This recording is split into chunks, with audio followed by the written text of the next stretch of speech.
Welcome, everybody. Let me just start by introducing myself. My name is Brad Laughlin. I'm the executive director of a nonprofit called CoreLight. It's an international spiritual organization, and we are dedicated to fostering inner and outer peace in the world.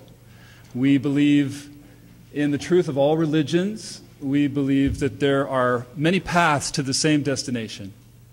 And I'm very, very honored today to be facilitating this panel. We have 5 extraordinary people here with us, and I'm just very grateful to be invited to do this. The name of this panel today is Spiritual Activism and Nuclear Guardianship, and we're going to address the nuclear issue as it relates to spirituality and spiritual activism. So I'd like to, what we're going to do is have each of the panelists speak for about 10 minutes, and then with whatever time is left over at the end, we will open to a panel discussion with some questions. So I would like to start by introducing Alaric Balibrera. Alaric is a Santa Fe resident. He began a hunger strike on July 16th this year. Alaric is a screenwriter. He grew up in Los Alamos, where his, small mistake there, where his father was a documentarian for Lannel. As a child, he saw films of the atomic explosions projected regularly on his living room wall. His later pilgrimage to Hiroshima revealed the consequences of what his hometown had created. You can learn more about Alaric on Facebook at Hunger Strike Los Alamos 2012 or at nukefreenow.org. So, Alaric, can you tell us, speak for about 10 minutes about your personal journey? Thank you. Right, as Brad said, I haven't eaten anything for a while. And if anybody is around me while you're eating, you'll notice that I'm not looking at your eyes anymore.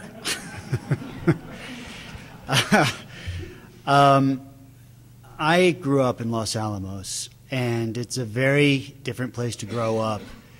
And I'm a little bit different from most of the kids who grew up in Los Alamos because when I was a kid, I knew what my father was doing because he would bring it home and we would screen it on the living room wall. Most of the kids in Los Alamos don't know what their fathers are doing. And it's never discussed. And I remember very clearly hearing the whispers in the adult conversations going on around me about how our alcoholism rates and suicide rates were higher than elsewhere. And it was strange to bus past Fat Man and Little Boy every day back and forth on my way to school, like the most famous WMDs in history. I was warned as a child to not play with discarded ordnance if I found some out while I was playing. I was warned not to play in Acid Canyon. And the kids around me were deadly smart. They were really, really smart. And so what I learned is mostly from my father and his films that he would bring home. I saw so many different bombs go off on my living room wall that by the time I was still young, I was 8 or 10, I knew all about the history of Los Alamos and the men who created the atomic age were household names in my house. Fermi, Oppenheimer, Segre, Ulam, Teller. These were all household names. In fact, Teller was over for dinner one time and commented that he had a thick Hungarian accent. He says, "There's only one problem with soccer. It has only one ball." So it takes a while to catch on to this joke, but he's thinking, you know, on a different level. So I wanted to start off by explaining why I'm wearing this shirt. And the reason I'm wearing this shirt is because I don't believe in the us and them anymore. the spiritual path that I've chosen to take on is one of unification. And I don't believe even further into that. When I talk about Los Alamos, I can't get too violent in my words or my thinking because I am Los Alamos. And so it forces me into this unification if I want to deal with this at all, because when I was in my early 20s, I took a pilgrimage to Hiroshima, and all that education in Los Alamos that had shown me how wonderful the match was. They told me how they built the match, how the head of the match was connected to the body of the match, and who were the men that built the match. And I never knew what the fire looked like until I went to Hiroshima. And I just wept for 3 days. I had no idea. And so when I go to Los Alamos, I can only love Los Alamos because Los Alamos is who I am. And I can't call for the dismantlement of Los Alamos because that would mean dismantling who I am. What I call for instead is the transformation of Los Alamos, because I know how growing up in Los Alamos turned me into a little bit of a science nut. And I followed science, and I now know, I've been doing something I like to call pattern recognition in science for 20 years or more. And I know literally nobody with an idea of how dramatically and quickly the emerging sciences are going to change us. And I know from being also a historian that civilization is the most rapidly changed by technological innovation. And nanotechnology, robotics, and genetics, each one is going to be a more profound and far faster shift than the Industrial Revolution. And we're heading down this road, we're careening down this road with no concept that there's a shift. And if we don't make this shift, I mean, if you want to talk about shadow agencies, you just talk about DARPA, the Defense Advanced Research Projects Agency. That's where they take the dark energies of what we can do with these technologies and turn them into war and killing people.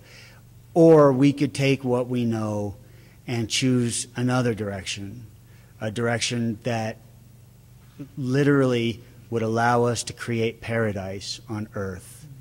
And this is why I'm hunger striking, because I know that the technology we have right now could feed everyone on the planet. We could all walk barefoot everywhere we go. We could clean up, there's nanotechnology available right now to neutralize radioactive waste.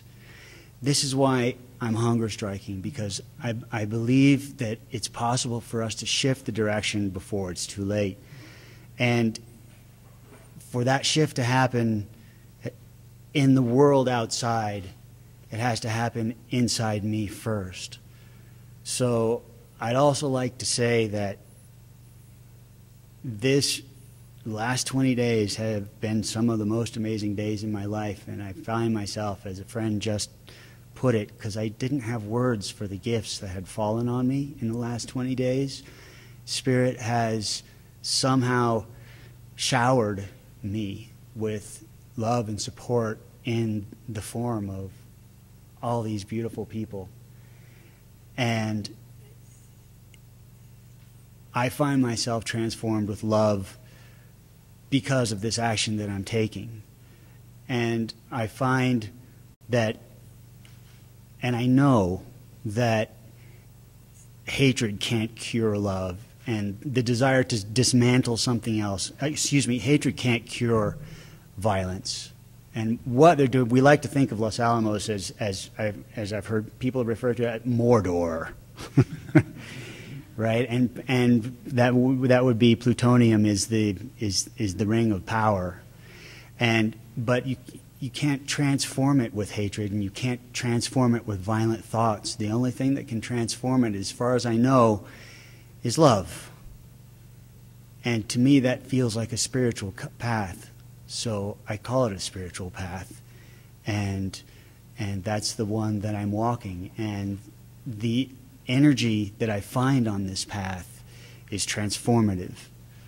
And I do believe that this is something larger than myself at work, because visions that I had years ago have come true. And things that I never thought possible, people deliver to me things that my mother gave me when I was a small child, that they had no way of knowing was a gift from my mother, but is. Because actually, I'll show you one that was just given to me. One of my most cherished memories of my mother was going and collecting these together, pottery shards, and she would just make jewelry out of them, and we would go and collect them together. And I was just given this, and the person had no idea that this was how my mother would be made present in this moment. And that's the kind of spirit I feel moving in this room and amongst all of you, and the spirit that I would like to invoke to cause a transformation towards a beautiful world, a world that we all know is possible. Thank you.